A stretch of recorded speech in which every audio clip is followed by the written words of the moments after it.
Well, hello and welcome back to Bergh. It's time once again for my library treasure hunt.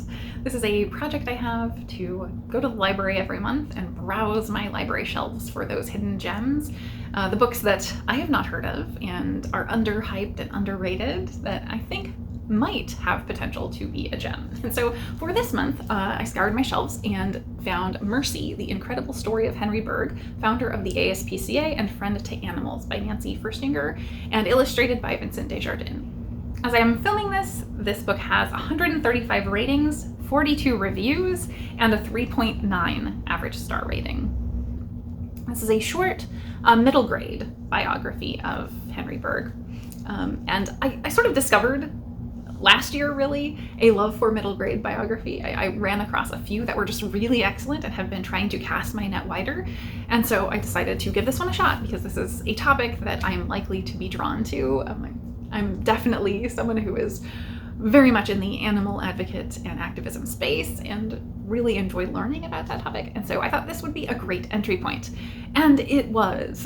This was so fantastic. I thought it was really wonderful. So Bergh was, as you can tell, a very wealthy gentleman in the 1800s.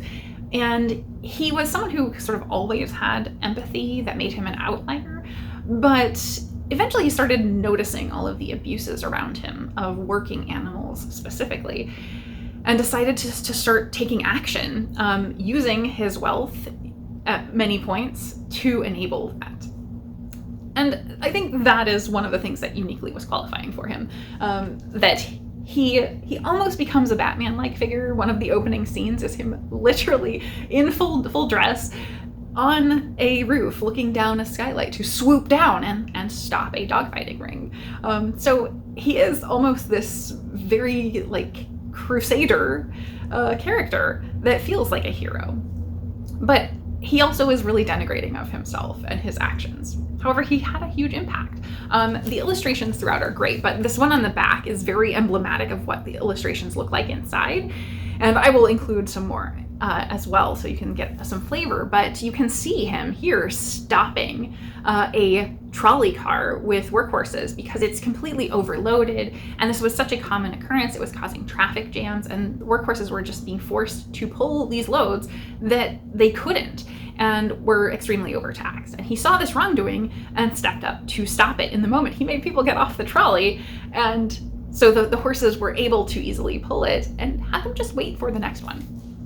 And obviously that rankled a lot of people. So he was sort of an enigmatic figure who stepped in as a voice for animals because he had the ability, was viewed as kind of a pariah socially to some degree, but he always steadfastly had this message of, if you see the least of these as the animals and you do good for them, you are going to do good for everyone. And that makes us all better. And I've seen that message carried out in also disability spaces, very similar, of being inclusive and having empathy for those whose plight and difficulties you may not personally be experiencing really pulls us all up and betters our world.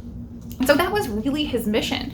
And so we see a little bit of the formation of the ASPCA and them having these sort of official powers, yet unofficial powers, because they weren't really directly tied to the government. And yet it seemed like there were an awful lot of sort of protection leagues at this time where people were rising up for areas of social justice that were not previously voiced. And he did get involved somewhat after starting and having some success in protecting animals, doing the same with regard to child labor, as he saw protecting animals and taking them out of the workforce led to more and more child work, and that sort of taking over. And he stepped in to prevent exploitative child labor as well, and was the very early seeds of those sort of child labor acts.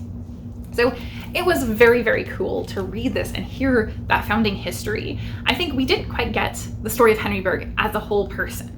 And so maybe that's the one lacking thing here, is that he's so driven and motivated in this role, and it is a very slight book, as I said. So it remains very focused on his activism and his action in pursuing the care for animals and ceasing sort of work animals and factory farming conditions and the bettering there.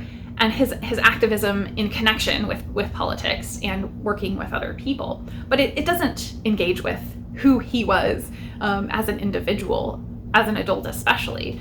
And so we're only seeing kind of one side and one aspect to who he was. So I don't feel it's a complete biography, but it is a good middle grade, appropriate reading level version of that, where it is giving you a really great history of what this person did with regard to a specific topic in their life. And it also includes really good information from the pictures and maps that are included. There are photos at the back that sort of show real places during this time and what the conditions would have been like for animals in working conditions like spit dogs, like we have here on the cover, or those workhorses. So we're getting a real visual there. And I would say some of those border on a little gruesome. This does maybe toe the line of middle grade in that it's talking about really hard situations like dogfighting pits, and those situations can be kind of gruesome.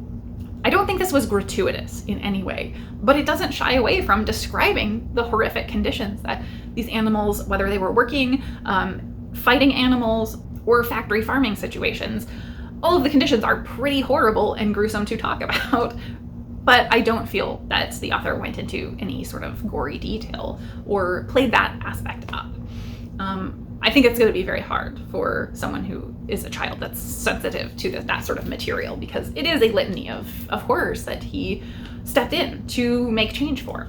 And so I feel like that was a very hopeful message. The fact that this is littered through with little asides to give contextualizing information for a child who may not understand this being the norm in the past is hopeful to me. It means we've made a lot of progress to need to contextualize something like this, or the fact that children worked at the time, that there weren't any child labor laws.